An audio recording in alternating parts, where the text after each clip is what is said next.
Magandang hapon mga ka-driver. So ngayon, magkakabit tayo ng tire hugger mga ka-driver. Dumating na yung order natin na tire hugger para kay Honda Click. Kakabit na natin to mga ka-driver. Buksan muna natin. Tingnan natin kung quality ba talaga to. Napili ko palang tire hugger, yung carbon glossy. So tara, buksan na natin. Gamit tayo ng gunting. Buksan ko na mga ka-driver. Nga pala mga ka-driver, ang kapal ng pagkakabalot nito. Talagang ship na ship yung tire hugger natin.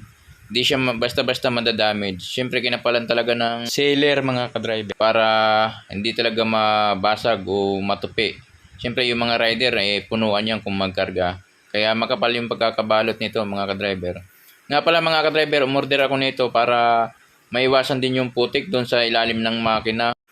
At sa taas mga ka-driver para wala masyadong talsik ng putik. Nga pala mga ka-driver, yung in-order ko na tire hugger yung carbon glossy. Medyo maangas din kasi tingnan. Bagay din sa bagong Honda Click natin version 3.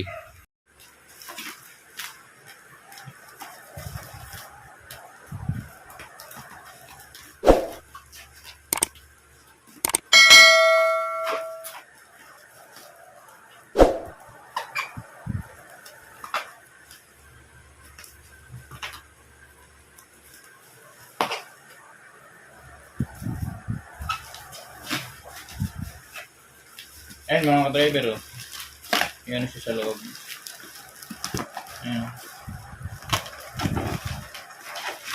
Kaya di siya basta-basta madadamage. Ayan. Walin natin mga ka-driver. Parang ulan mga ka-driver oh. Yun. Quality mga ka-driver. Kapal ng balot niya oh. Tapos meron pa siyang ayun oh, parang may hangin sa loob. Kaya di talaga siya basta-basta madamage. Ayun, parang unan siya na maliit yun. Parang po. Ganda ng pagka, quality.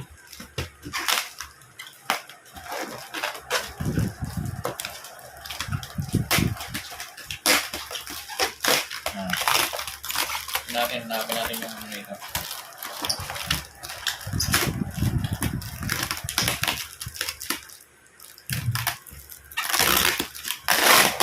Yun.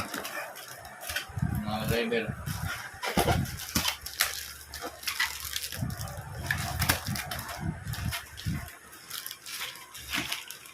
Yun. Ito na mga ka-driver. Oh, nakabalot kasi sa loob. Ganda na lagayan nyo. Oh. Talagang ayun oh.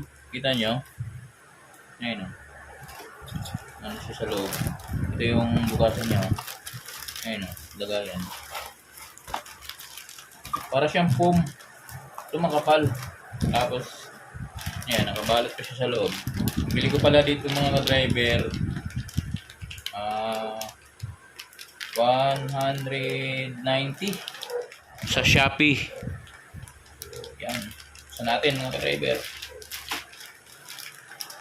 Bale, o-order kayo ng accessory sa Shopee mga ka-driver. Search nyo lang kung ano yung motor nyo. Sinearch ko lang yung Honda Click version 3 accessories yun. Pag search mo, lalabas naman na siya doon. Grabe, ang ganda. Oh my God! Wow! Driver, oh. Kintab. Oh? Ano yung mga driver? Kintab yan, oh. Oh, yes, carbon loading. Puta edi wow! Panis. Ayos mga ka-driver. Kabit na natin to mga ka-driver. Tara, sa labas. Nandun si Honda Click.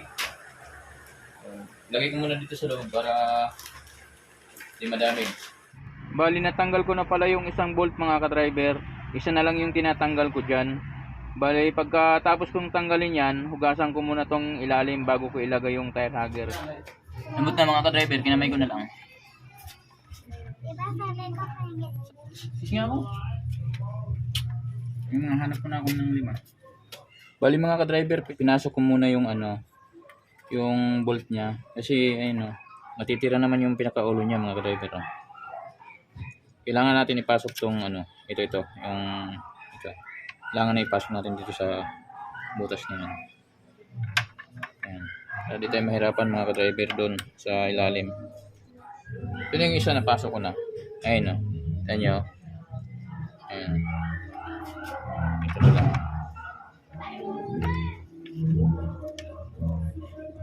Sakto to.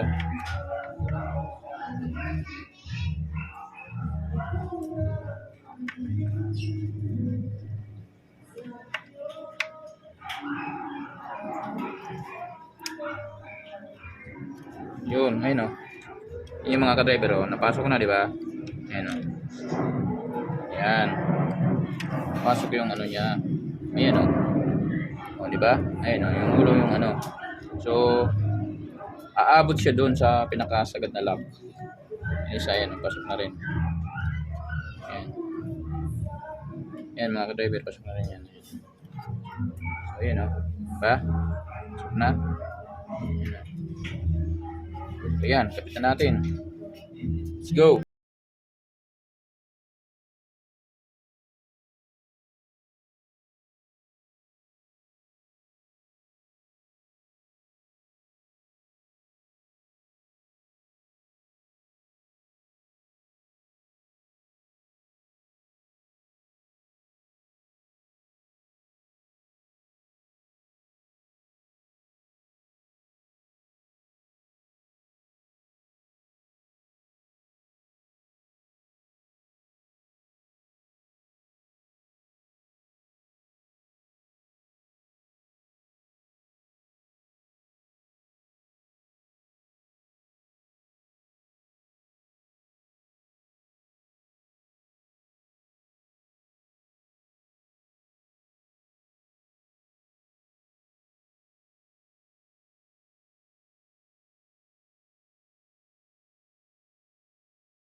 Dahan-dahan mga ka-driver.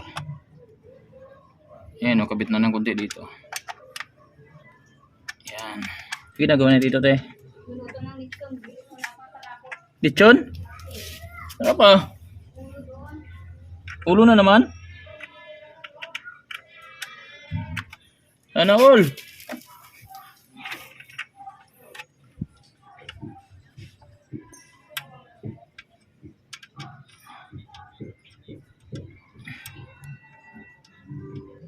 Yo, mahirap rin talaga mga ka-driver.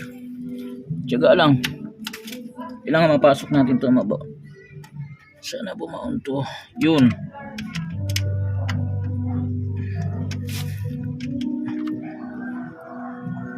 Yan.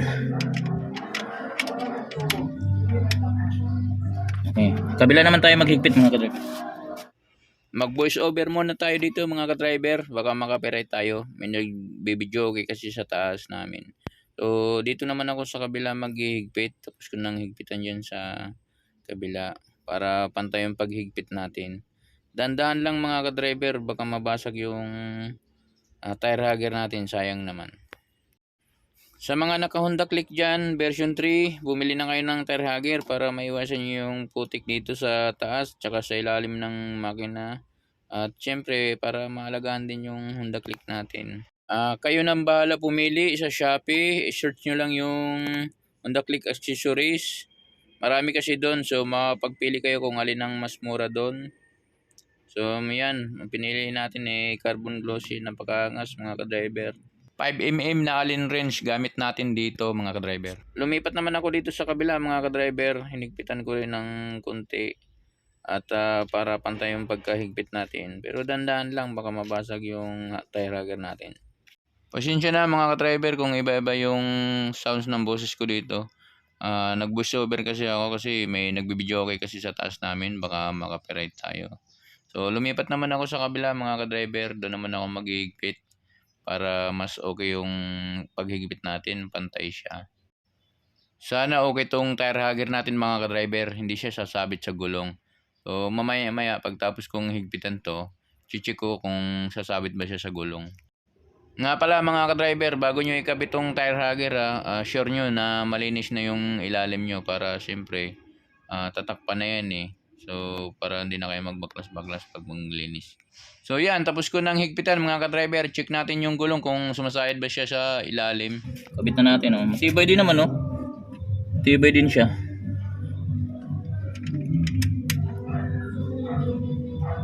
Ayan.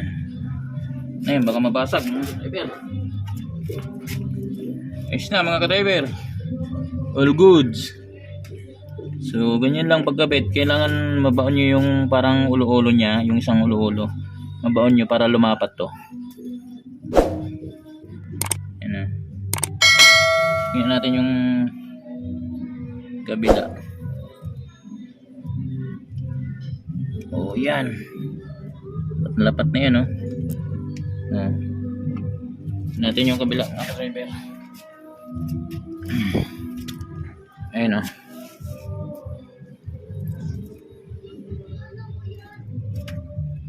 Ito mga ka-driver, kita nyo ba? Ito. Ayun, lapat na siya dyan. Ang sobrahan, baka mabasag eh. Ayan, oh.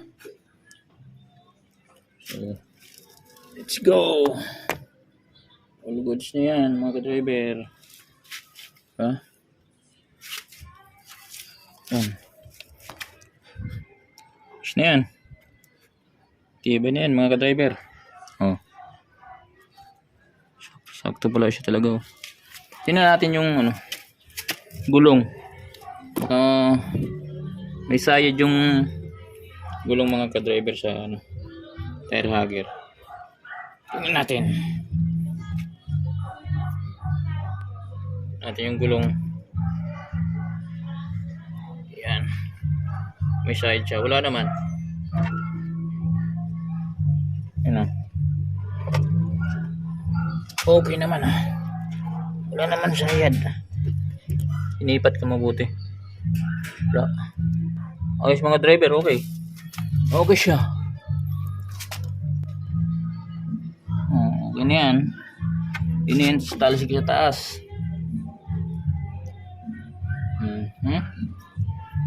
So, yun. Okay na mga ka-driver. Diba?